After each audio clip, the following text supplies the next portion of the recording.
Selamat siang pemirsa Metro TV Lampung, Anda bersama saya Sylvia Agustina dalam program Dialog Spesial yang akan menemani Anda selama 30 menit ke depan. Narasumber kita kali ini datang dari Kabupaten Lampung Tengah. Beliau adalah anggota Komisi 2 DPRD Lampung Tengah dari fraksi PKS. Beliau adalah Mas Agus Triyono. Selamat siang Mas Agus. Selamat siang Mbak. Gimana kabarnya hari ini Mas Agus? Alhamdulillah dengan kondisi rutinitas sehat walafiat. Alhamdulillah. Mas Agus kan di DPRD Kabupaten Lampung Tengah di Komisi 2 mengawasi bidang perekonomian juga keuangan. Gitu. Ya. Nah, Mas Agus, dari Mas Agus menduduki jabatan legislatif tersebut, bagaimana kondisi perekonomian di Lampung Tengah? Sebelumnya saya ucapkan Assalamualaikum warahmatullahi wabarakatuh buat pemirsa semua. Jadi sedikit bisa kami paparkan, Mbak, terkait keuangan pemerintah Kabupaten Lampung Tengah mungkin hampir sama dengan kabupaten-kabupaten kota lain di Lampung, yang mana memang mungkin semenjak era pasca pandemi COVID itu dengan berbagai pengalihan kegiatan dari perencanaan, insya Allah di 2023 yang kemarin sudah dijalankan, di 2024 itu insya Allah di Lampung Tengah sendiri tingkat keuangannya mulai stabil. Artinya beberapa program bisa dilaksanakan sesuai dengan perencanaan. Beda konteksnya di tahun 2022 ke belakang, yang memang perencanaannya itu banyak di pending ataupun di cancel karena harus merelokasi anggaran ke kegiatan yang lebih prioritas itu. Adakah yang ingin dijelaskan Mas Agus soal kondisi perekonomian saat ini di Lampung Tengah? Terkait perekonomian, kita berangsur sih Mbak, dari COVID kemarin yang memang kita sama-sama tahu semua kabupaten terpuruk, begitu juga dengan Lampung Tengah. Tapi insya Allah di 2023 kemarin itu juga sudah membaik. 2024 sudah otomatis target dari pemerintah daerah itu juga pasti lebih baik dari tahun 2023. Karena memang di situ kita juga sudah mulai ada peningkatan dalam hal sektor yang kecil sendiri. Itu misal contoh dari kegiatan perekonomian di sektor UKM.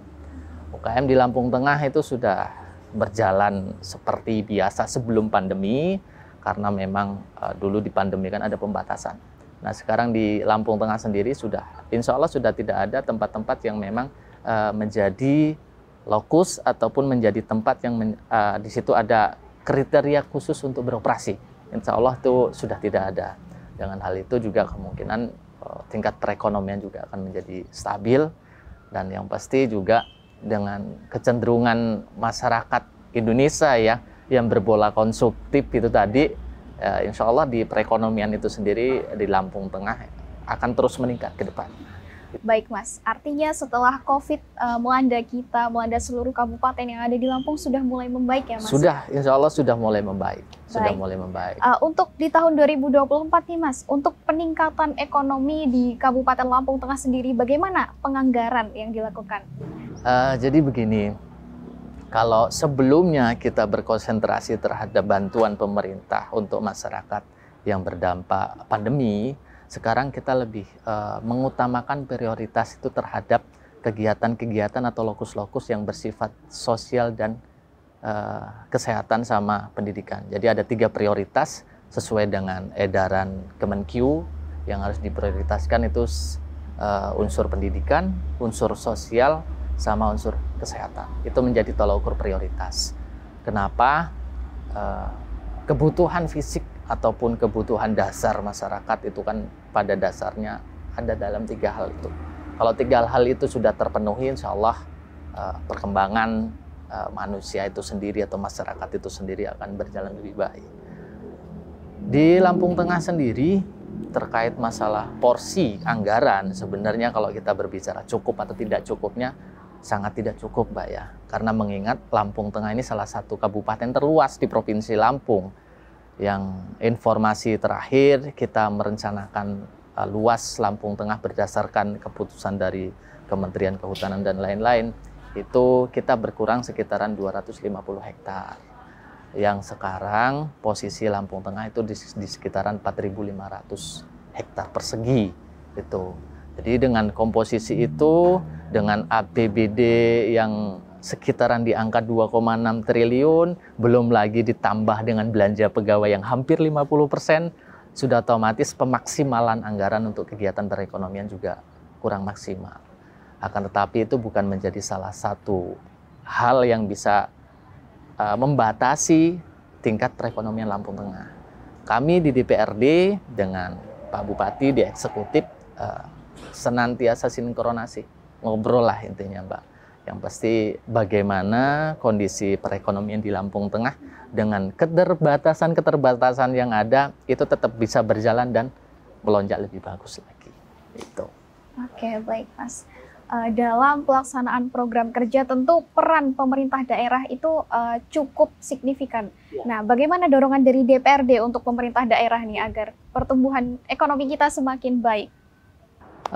Karena saya di Komisi 2 yang memang di situ salah satu mitra kerja kami adalah Dinas Perindustrian, Dinas Ketahanan Pangan, dan Dinas Perdagangan Pasar dan UKM. Yang pasti kami juga akan supporting mereka terhadap kegiatan-kegiatan yang berimbas langsung terhadap masyarakat. Karena terkadang ada beberapa kegiatan yang impact-nya, hasilnya, output-nya itu hanya untuk kebutuhan pemenuhan administrasi kantor. Beda halnya dengan kegiatan-kegiatan yang memang output-nya itu langsung menyentuh ke masyarakat. Salah satunya misal di bansos, bantuan langsung dari pemerintah daerah, ataupun porsi anggaran yang disiapkan untuk BPJS PBI yang memang pembayarannya dibebankan oleh APBD. Kami lebih supporting ke sana. Dan juga peran penting dari OPD dalam hal ini dinas-dinas yang berkaitan langsung dengan sektor perekonomian sektor bawah itu juga kami dorong.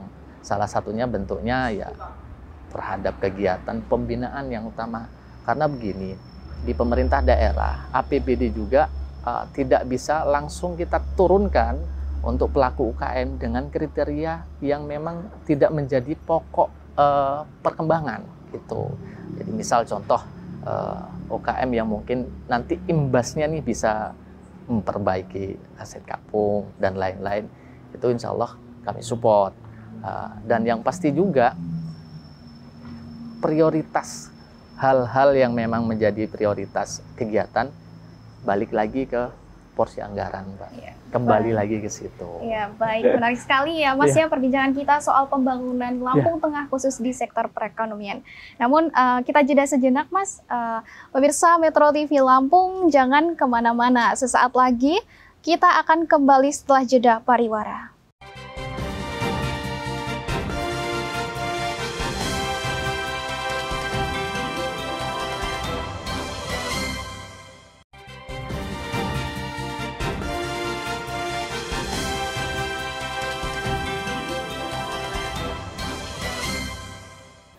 Pemirsa Metro TV Lampung, Anda masih bersama kami dalam program Dialog Spesial. Kita akan lanjutkan perbincangan kita bersama Mas Agus, anggota Komisi 2 DPRD Lampung Tengah mengenai program-program yang sudah dilaksanakan selama menjabat sebagai anggota legislatif.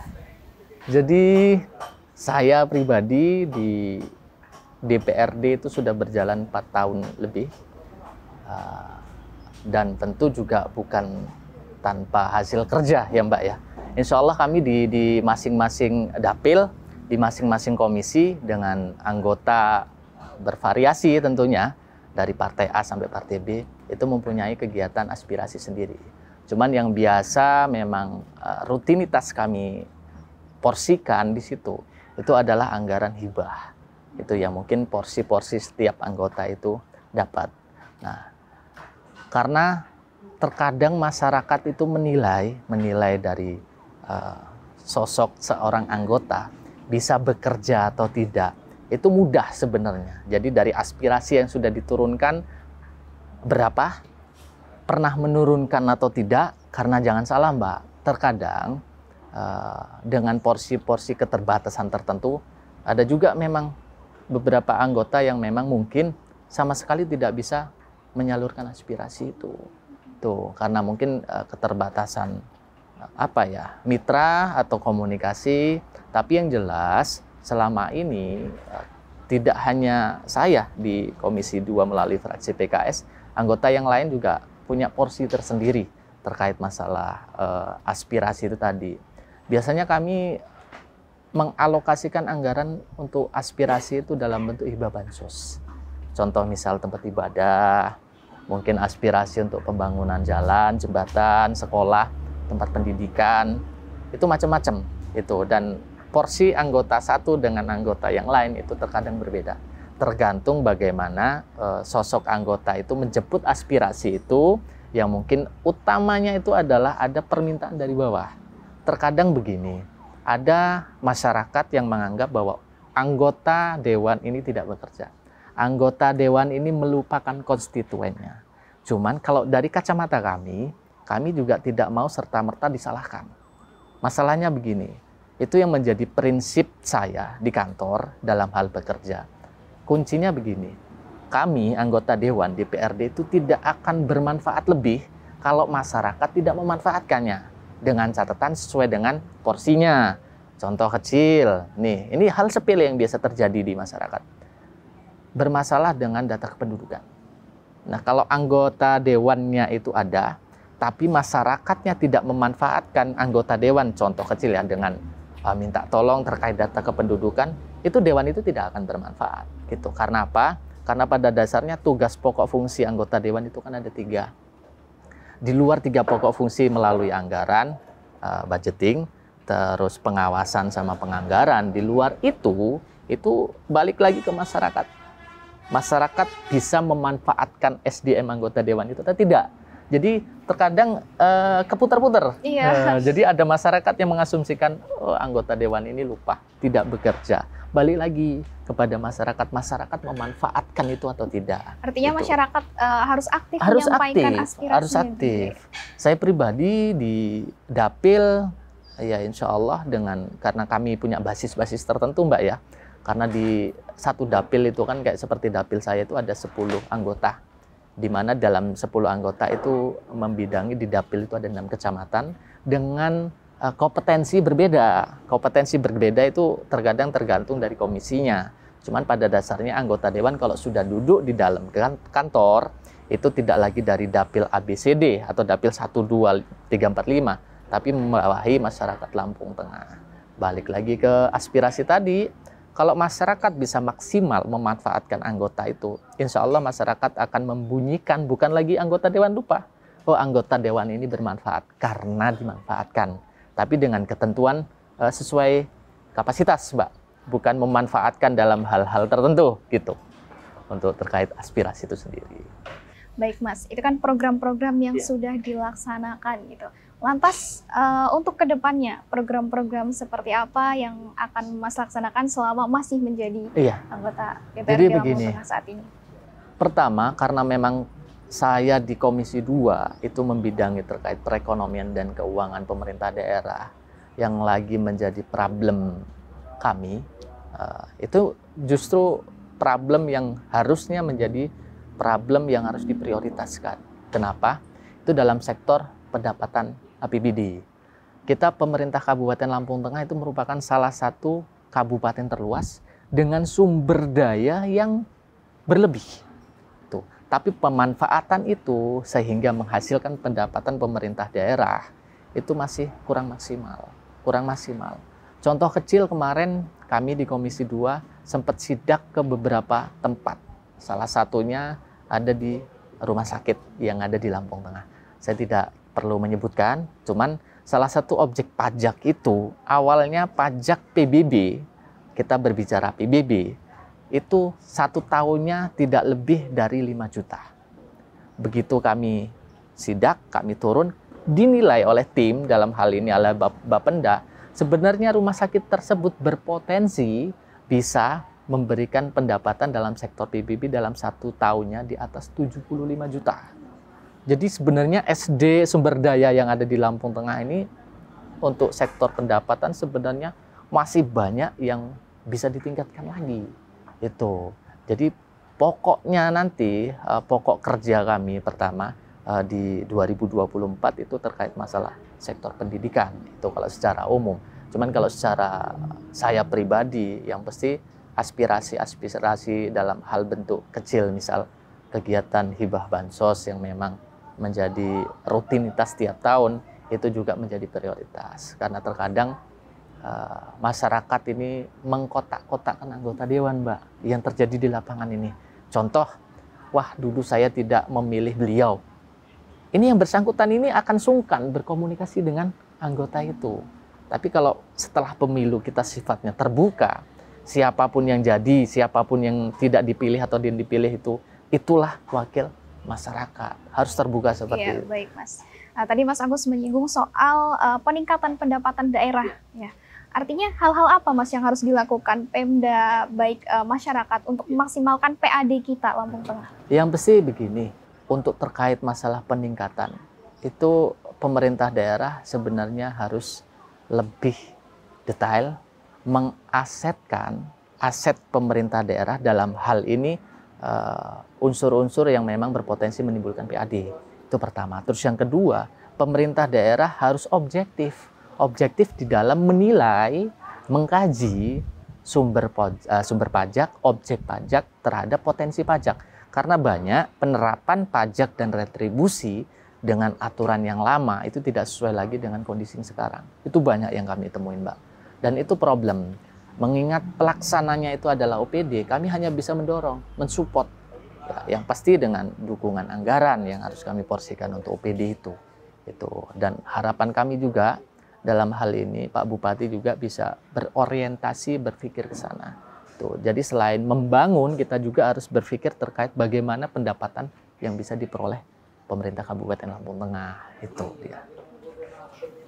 Oke, menarik sekali Mas Agus, tapi kita jeda sejenak dulu. Pemirsa Metro TV Lampung, kita akan kembali sesaat lagi setelah jeda pariwara.